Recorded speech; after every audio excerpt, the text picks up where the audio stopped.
Dans cette vidéo-ci, ainsi que dans les suivantes, nous allons moins nous focaliser sur les traitements, mais revenir plus nous focaliser sur les données. Comme vous le savez, dans un langage de programmation, les données sont représentées par des variables. Et en C++, les variables sont typées. À ce stade du cours, nous avons surtout présenté les types int pour représenter des nombres entiers, le type double pour représenter des grandeurs réelles, puis nous avons aussi évoqué le type bool pour représenter des valeurs de vérité. Ces types int, double, bool, que l'on appelle les types élémentaires, servent à représenter des données simples du monde comme des dimensions, des sommes, des expressions logiques. Mais comment faire pour des données plus complexes, plus structurées? Comment sont par exemple représentés dans le programme qui gère le cours que vous êtes en train de regarder les âges des différents étudiants? Un autre exemple, si on avait un programme qui doit gérer des statistiques sur la population, comment seraient représentées ces statistiques? Comment seraient représentés ce que l'on appelle donc des tableaux? Ou, dans le cas des statistiques, comment serait même représentée une personne dans ce programme? C'est ce qu'on appelle une structure de données. Ou même, comment représenteriez-vous simplement le nom d'une de ces personnes? Avec les types que l'on a vus jusqu'à maintenant, vous ne sauriez pas le faire.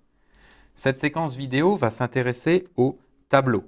Nous verrons plus tard dans d'autres séquences vidéo comment représenter les chaînes de caractères et puis comment représenter des structures, comment représenter une ligne dans ce tableau.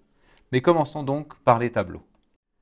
Supposons que l'on veuille créer un programme de jeu et que l'on ait à gérer donc le score des joueurs. On voudrait par exemple que pour les différents joueurs, on puisse afficher leur score et puis par exemple afficher leur écart au score moyen. Comment procéderions-nous? Commençons modestement par nous intéresser à un programme qui aurait 2 joueurs. Donc ce que l'on ferait, bien sûr, c'est que l'on introduirait une variable de score pour chacun des 2 joueurs. Donc disons typiquement que les scores sont ici des entiers, que l'on initialiserait avec une certaine fonction ici, avec l'appel, le retour de l'appel d'une certaine fonction qui calcule le score. Donc on ferait le calcul du score comme ceci pour le premier joueur, le calcul du score pour le deuxième joueur avec les paramètres associés au deuxième joueur.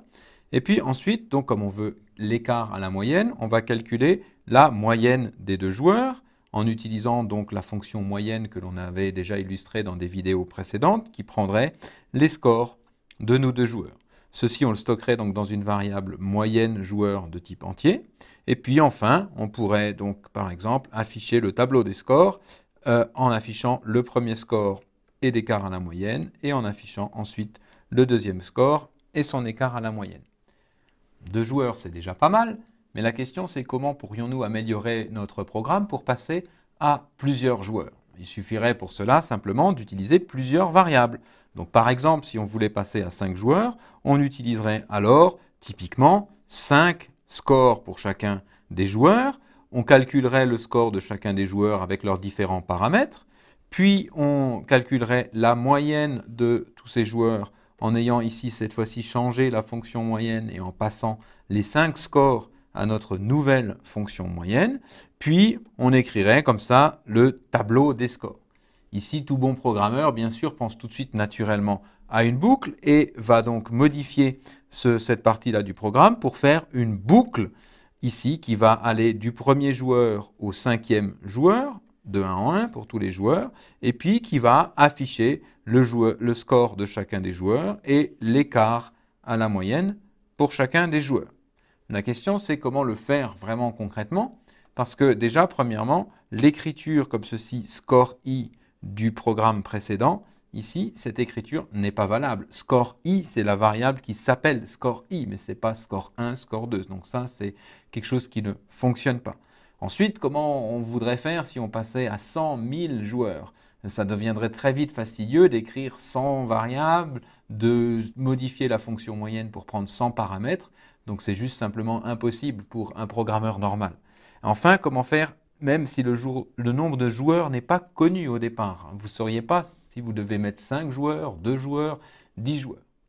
La réponse à toutes ces questions est la même, c'est l'introduction d'un nouveau type, d'un type tableau. Je vous donne juste en guise de préambule la version avec un tableau du programme du score des joueurs, mais bien sûr nous allons détailler tout ceci dans la suite de cette séquence vidéo.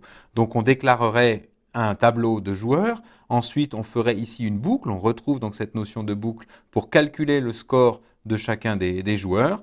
Puis, on calculerait ici la moyenne. Cette moyenne pourrait prendre un tableau de score. Et enfin, on aurait donc l'affichage du score final avec ici une boucle for qui parcourrait le tableau. Voyons donc ces différents éléments un par un. Commençons par la notion même de tableau.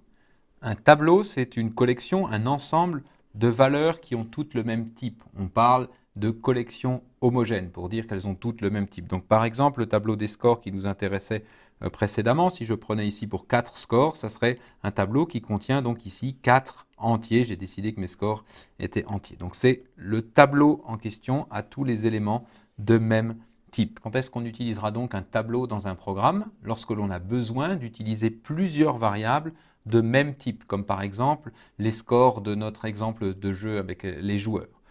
En C++, on peut faire des tableaux de n'importe quel type, des tableaux d'entiers, des tableaux de double, on peut faire des tableaux de n'importe quel type à disposition, des tableaux de boules et même, une fois qu'on aura donc ce nouveau type tableau, des tableaux de tableaux. Il existe de façon très générale 4 sortes de tableaux en fonction de 2 questions. Est-ce qu'on connaît avant d'utiliser le tableau, au moment où on écrit le programme, la taille du tableau à utiliser, oui ou non? Et est-ce que cette taille, une fois connue, peut varier ou est fixée?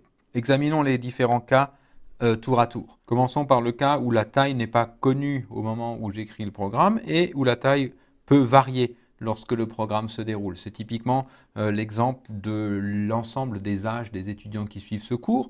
Au début, j'ai aucune idée de combien d'étudiants vont être présents à ce cours. Et puis ensuite, à un moment donné, quand j'ai le tableau de tous les âges des étudiants à ce cours, on peut très bien avoir des étudiants qui se réinscrivent et donc rajouter des âges, ou malheureusement, on peut aussi avoir des étudiants qui quittent le cours et donc avoir des âges qui disparaissent. Donc on a ici le cas où la taille peut varier et elle n'est pas connue au préalable.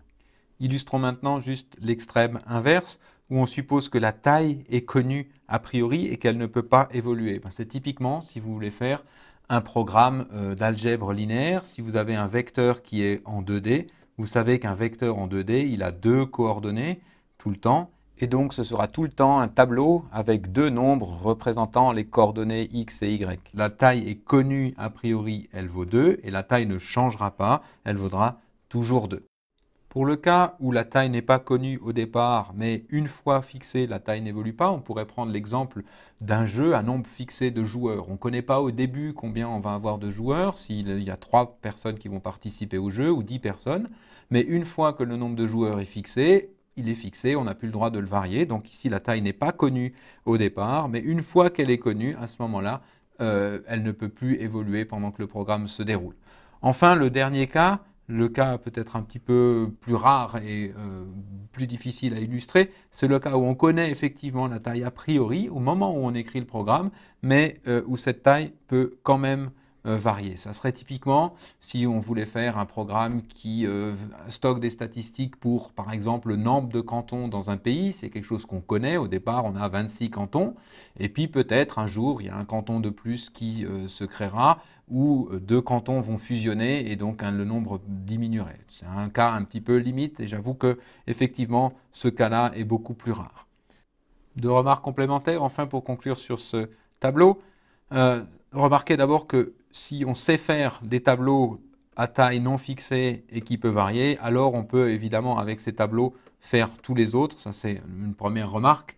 Et puis ensuite, deuxième remarque, c'est que pratiquement aucun langage de programmation n'offre les 4 variantes. D'ailleurs, en C++, on n'a que 2 types de tableaux qui sont représentés. On va avoir ce qu'on appelle les tableaux dynamiques, représentés par le type vector, et puis les tableaux, ce qu'on appelle statiques ou de taille fixe, qui sont depuis C++ 2011 représentés avec le type array ou alors avec un ancien type qui est hérité de l'ancêtre du C++, qu'on appelle le C, donc les tableaux à la C.